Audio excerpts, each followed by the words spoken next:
बच्चों अगला टॉपिक जो पढ़ेंगे हम लोग मॉलिक्यूलर बायोलॉजी का वो है packaging of DNA. Packaging of DNA. आप ये बात जानते हो कि डीएनए मॉलिक्यूल पे ओवरऑल कैसा चार्ज होगा। डबल हेलिकल मॉडल है, इसकी बैकबोन शुगर फॉस्फेट की बनती है और फॉस्फेट कैसा होगा, आयोनाइज होगा, तो इस पे ओवरऑल नेगेटिव चार्ज होगा। अभी हम पढ़ेंगे पैकेजिंग, उसके पहले एक जो शुरुआत में कॉन्सेप्ट आपके यहाँ दिया है कि डीएनए अगर हम सारे, अगर एक इन्होंने एग्जांपल लिया ह्यूमन का सेल, डिप्लॉयड सेल ले लें और सारे 46 क्रोमोसोम का डीएनए एंड टू एंड अगर जोड़ें तो ये लगभग 2 मीटर हो जाता है। कैसे? टोटल जो नंबर ऑफ बेस पेयर है in a diploid human cell, in a diploid human cell, जो टोटल नंबर ऑफ बेसेस हैं वो हैं 6.6 into 10 to the power 9 base pairs हैं, इतने हैं। तो अगर आपको लेंथ निकालना है टोटल डीएनए की, length of total human DNA या total DNA of a cell, एक सेल के डीएनए का टोटल लेंथ अगर निकालना है तो क्या करेंगे हम, नंबर ऑफ बेस पेयर को 6.6 into 10 to the power 9 base pair है, इसको सिंगल बेस पेयर का जो कंट्रीब्यूशन है, यानी दो कंसेक्यूटिव बेस पेयर के बीच की जो डिस्टेंस है कितना है 0.34 नैनोमीटर। अगर इसको मीटर में कन्वर्ट करेंगे तो क्या हो जाएगा 10 to the power minus 9 metre. Calculate करने के बाद ये ऑलमोस्ट 2.2 मीटर आएगा। ठीक, इतना लंबा डीएनए है।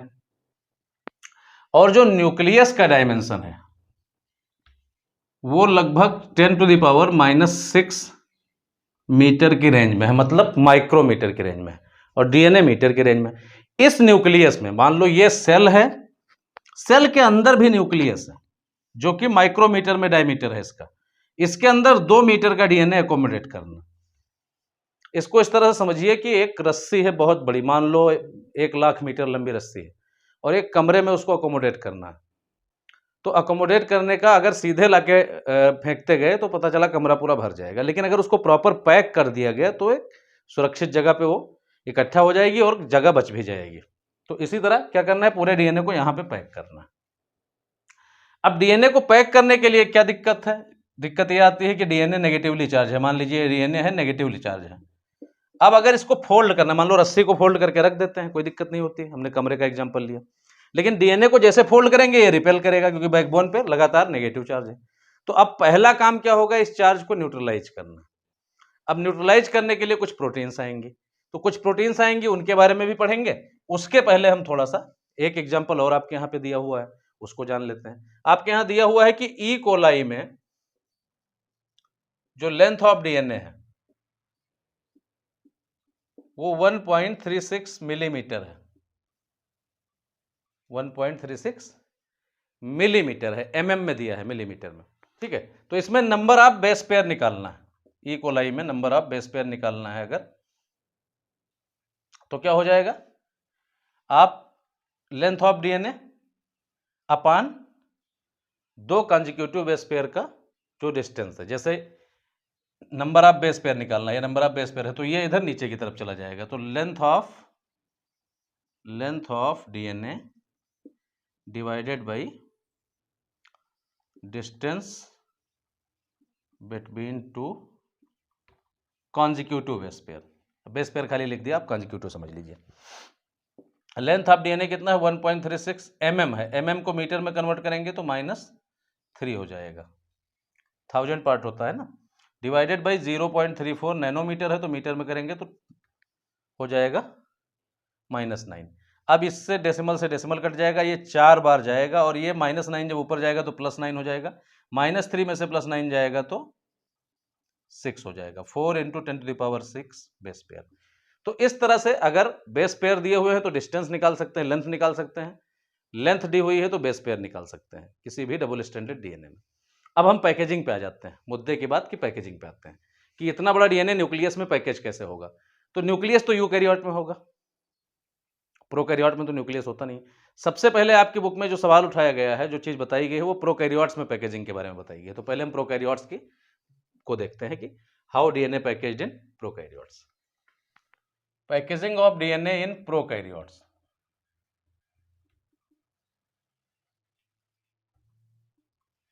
देखो, प्रोकैरियोट्स में वेल डिफाइंड न्यूक्लियस नहीं होता है, आपने पढ़ रखा है, न्यूक्लियर मेम्ब्रेन नहीं होती, पढ़ रखा है, लेकिन डीएनए जो है वो ऐसे कहीं भी स्कैटर्ड नहीं होता है। डीएनए इज नॉट स्कैटर्ड, ये ध्यान रखना, स्कैटर्ड नहीं होता है, लेकिन ऑर्गेनाइज होता है, बट ऑर्गेनाइज्ड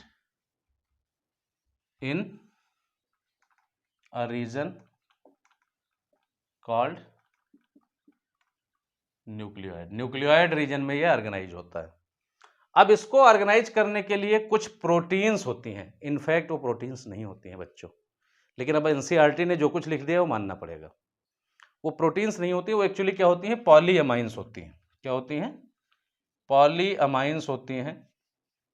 इनका नेचर है बेसिक, और डीएनए होगा, इसका नेचर है एसिडिक। डीएनए पे ओवरऑल चार्ज कैसा है? Negative charge. पॉलीअमाइंस पे ओवरऑल चार्ज कैसा होगा? Positive charge. इतनी बातें सब ठीक है, लेकिन आपकी किताब ने लिखा है कि डीएनए जो है कुछ नॉन हिस्टोन, मतलब हिस्टोन लाइक प्रोटीन होंगी, लेकिन वो हिस्टोन नहीं होंगी, उनके साथ पैकेज्ड होता है। तो यहाँ पे प्रोटीन भी लिखा हुआ है आपकी बुक में, तो आप मान लोगे कि बेसिक प्रोटीन के साथ डीएनए पैकेज्ड होता है, जो एक्चुअल में पॉलीमाइंस है। ठीक है, अब मान लो ये पॉलीमाइंस है। पॉलीअमाइंस जो है ये ग्रुप बनाती हैं, ऐसे ग्रुप बनाएंगे, ये पॉलीमाइंस है, 1 2 3 4 इस तरह से, और इनको स्कैफोल्ड बना के पूरा डीएनए फोल्डेड होगा, पूरा का पूरा। क्वाइलिंग होगी, सुपर क्वाइलिंग होगी, क्वाइलिंग होगी, सुपर क्वाइलिंग होगी, इस तरह से।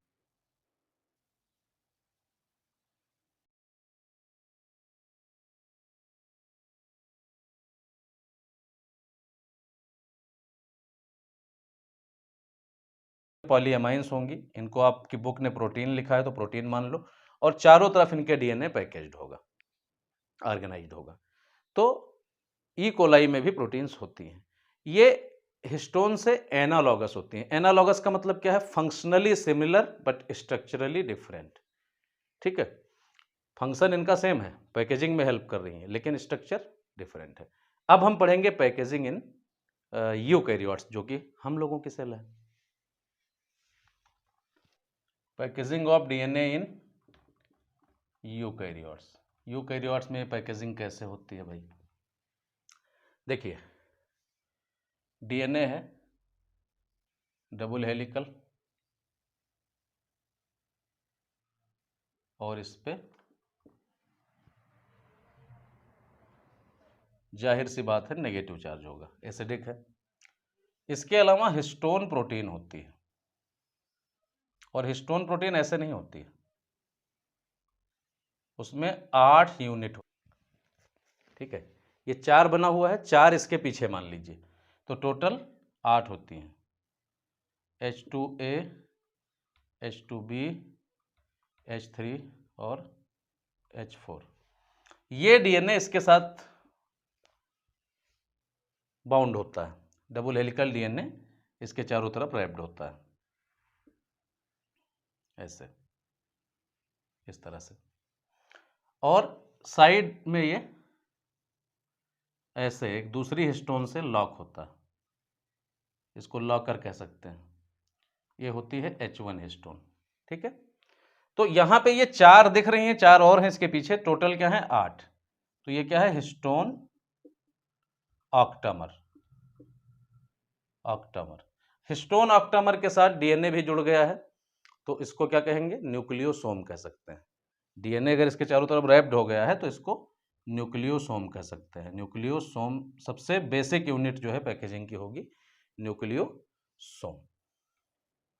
ठीक है, ये दोनों मिलकर पैकेज हो गए। अब अगर हम देखें और अच्छे से पैकेजिंग देखना चाहें, तो एक न्यूक्लियोसोम में एक ऑक्टामर से कितना डीएनए रैप्ड हो सकता है? तो आप ये कह सकते हो कि एक ऑक्टामर से 200 बेस पेयर डीएनए रैप्ड हो सकता है। ठीक है, कितना? 200 बेस पेयर। अब मान लो कि बहुत लॉन्ग डीएनए है, बहुत लंबा डीएनए है, जो कि होगा, ये बढ़ाते जाओ इसको, बहुत बड़ा डीएनए होगा, 200 बेस पेयर तो होंगे नहीं, बहुत सारे बेस पेयर होंगे, इधर भी बढ़ा दो। अब इसकी पैकेजिंग करनी है, तो ये कैसे पैकेज होगा भाई? एक मान लो ये हिस्टोन का ऑक्टामर, इसको ऑक्टामर मानोगे, अब हम एक ही बनाए लेकिन आप मानोगे ऑक्टामर है, ठीक है, एक ऑक्टामर है, एक हिस्टोन का ऑक्टामर है। इसके चारों तरफ क्या होगा? डीएनए रैप्ड हो जाएगा, फिर थोड़ा सा डीएनए फ्री होगा, फिर एक दूसरा यहाँ पे ऑक्टामर है, एक दूसरा हिस्टोन ऑक्टामर है, उसके ऊपर रैप्ड हो जाएगा, फिर क्या होगा? ये तीसरा ऑक्टामर है, उसके ऊपर रैप्ड हो जाएगा, ऐसे ये चलता जाएगा। ये सारे न्यूक्लियोसोम है, एक न्यूक्लियोसोम, दो न्यूक्लियोसोम, तीन न्यूक्लियोसोम एंड सो ऑन, ठीक है। और इनका जो अपीयरेंस होगा, अगर इलेक्ट्रॉन माइक्रोस्कोप में देखेंगे तो ये अपीयर होंगे बीड्स ऑन स्ट्रिंग, मतलब nucleosome in chromatin fibre looks like beads on string under electron microscope. Electron microscope में देखेंगे, एक माइक्रोग्राफ आपकी बुक में बना हुआ है, उसमें छोटी छोटी बीड्स ऑन स्ट्रिंग जैसा अपीयरेंस होगा। बीड्स मतलब गांठें, स्ट्रिंग मतलब रस्सी, रस्सी पर गांठें, ठीक है, ये होगा। अब ये न्यूक्लियोसोम है, बीड्स ऑन स्ट्रिंग, ये क्या है? न्यूक्लियोसोम है। इसका टोटल डायमेंशन कितना होता है? ये टोटल डायमेंशन इसका लगभग कहीं कहीं लिखा होता है 11 और कहीं कहीं 10 नैनोमीटर, तो 10 नैनोमीटर मान लीजिए। और डीएनए का डायमीटर कितना होता है? अगर डीएनए के डायमीटर की बात करें तो मुश्किल से 2 नैनोमीटर होता है, दो मुश्किल से क्या, ये एस्टेब्लिश है, 2 नैनोमीटर होता है। इसकी पैकेजिंग और हायर लेवल पे होगी, अब कंडेंसेशन होगा और फाइनली होता जाएगा और क्रोमोसोम बन जाएगा। ये बीच के स्टेप आपके यहाँ ज़्यादा दिखाए नहीं गए हैं, तो उस पर हम बहुत फोकस नहीं करेंगे, ठीक है। तो ये क्रोमोसोम जैसा बन जाएगा, आगे चल के क्रोमोसोम बन जाएगा, क्रोमोसोम जैसा क्या, क्रोमोसोम बन जाएगा, लेकिन बेसिक जो पैकेजिंग की यूनिट होगी वो आपका न्यूक्लियोसोम होगा, ठीक। अब दूसरी बात, डीएनए एसिडिक है, क्यों है भाई? आयोनाइज फॉस्फेट ग्रुप है। हिस्टोन ऑक्टामर, हिस्टोन बेसिक है, हिस्टोन बेसिक है, क्यों भाई बेसिक है? क्योंकि इसके पास साइड चेन में बेसिक अमाइनो एसिड ज्यादा है, rich in basic amino acid, basic amino acids कौन कौन सी? लाइसिन और आर्जिनिन। जाहिर सी बात है ये पेरीफेरी पे ज़्यादा होंगी, ठीक है, लाइसिन और आर्जिनिन ये पेरीफेरी पे ज़्यादा होंगी, ठीक है। और इनका जो आर ग्रुप होगा, जो इनका प्रोट्रूडेड ग्रुप है, वो क्या होगा? वो बेसिक ग्रुप होगा। इस वजह से ओवरऑल चार्ज इन पे क्या होगा? पॉजिटिव चार्ज होगा, और ये कैसी अमाइनो एसिड होंगी? बेसिक अमाइनो एसिड होंगी। कौन? लाइसिन और आर्जिनिन, डायरेक्ट नाम पूछा जाता है, लाइसिन एंड आर्जिनिन, ठीक। बेसिक अमाइनो एसिड की वजह से ऐसा होता है, ठीक है। तो बेसिक अमाइनो एसिड पे प्लस चार्ज होगा और डीएनए पे माइनस चार्ज होगा, इसलिए पैकेजिंग आराम से पॉसिबल हो जाएगी। डीएनए अपने आप फोल्डिंग क्यों नहीं कर पाया था? क्योंकि उस पर माइनस चार्ज है, जैसे थोड़ा फोल्ड करेगा रिपेल हो जाएगा, जैसे थोड़ा फोल्ड करेगा रिपेल हो जाएगा, जैसे थोड़ा फोल्ड करेगा रिपेल हो जाएगा। लेकिन आगे चल के जो प्रोटीन होंगी, जो हायर लेवल पे कंडेंसेशन होगा और क्रोमोसोम बनेगा, वो हिस्टोन लाइक नहीं होंगी, वो हिस्टोन लाइक नहीं होंगी। तो हायर लेवल पे जो प्रोटीन होंगी वो नॉन हिस्टोन क्रोमोसोमल प्रोटीन उनको कहते हैं, ठीक है। तो आगे देखते हैं, इसको रब करते हैं। तो हायर लेवल पे क्या होगा? कंडेंसेशन डिकंडेंसेशन होता जाएगा, क्रोमोसोम का फॉर्मेशन होता जाएगा, मेटाफेज का क्रोमोसोम क्लियरली विजिबल होगा, वगैरह वगैरह। तो न्यूक्लियोसोम के बाद का जो पैकेजिंग है उसको कहेंगे, वो किससे होगा? नॉन हिस्टोन प्रोटीन से होगा, packaging at higher level. Higher level का मतलब क्या है? न्यूक्लियोसोम के बाद is by non histone chromosomal protein, NHC protein, इनके थ्रू होता है, ठीक है। अब ये एनएचसी प्रोटीन क्या हो सकती हैं? बहुत जल्दी से जान लीजिए। ये क्रोमेटिन जब ज़्यादा कंडेंस होगा तो उसको जोड़ने के लिए ये स्ट्रक्चरल प्रोटीन हो सकते हैं, इनको स्कैफोल्ड प्रोटीन कह सकते हैं। ये हो सकता है रेप्लिकेशन ट्रांसक्रिप्शन में मदद करने वाले क्या हो? एंजाइम्स हो, तो एंजाइमेटिक प्रोटीन हो सकती है। और हो सकता है ये जीन के फंक्शन को रेगुलेट करती हो, नॉन हिस्टोन क्रोमोसोमल प्रोटीन, तो ये रेगुलेटरी प्रोटीन भी हो सकती हैं। पैकेजिंग के साथ साथ नॉन हिस्टोन क्रोमोसोमल प्रोटीन ये एसोसिएटेड साथ में हो सकती हैं, लेकिन मेनली स्ट्रक्चरल प्रोटीन जो होती है वो होती है स्कैफोल्ड प्रोटीन, जिनकी मदद करके फोल्डिंग और ऊपर की तरफ हायर लेवल पे होती है। ठीक है, अब इसके अलावा अगर हम न्यूक्लियस को ऑब्जर्व करें किसी भी टाइम, तो क्रोमेटिन जो दिखेगा वो दो कंडीशन में दिखेगा। एक तो दिखेगा यू क्रोमेटिन और दूसरा दिखेगा हेट्रोक्रोमेटिन।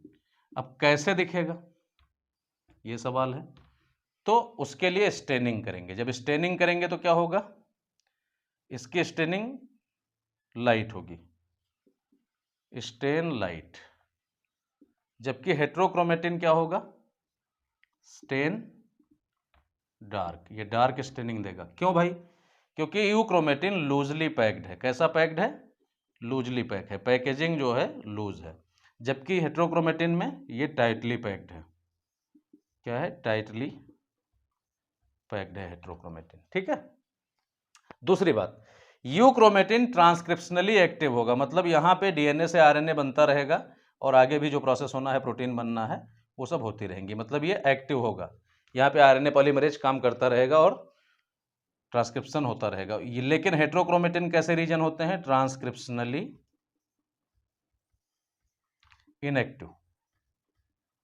अब एक बात और बताएं आपको, जो सबसे बढ़िया एग्जाम्पल है हेट्रोक्रोमेटिन के जो मिलेंगे वो क्या है, सेंट्रोमियर रीजन में ट्रांसक्रिप्शन नहीं होता, वो हेट्रोक्रोमेटिन कह सकते हो।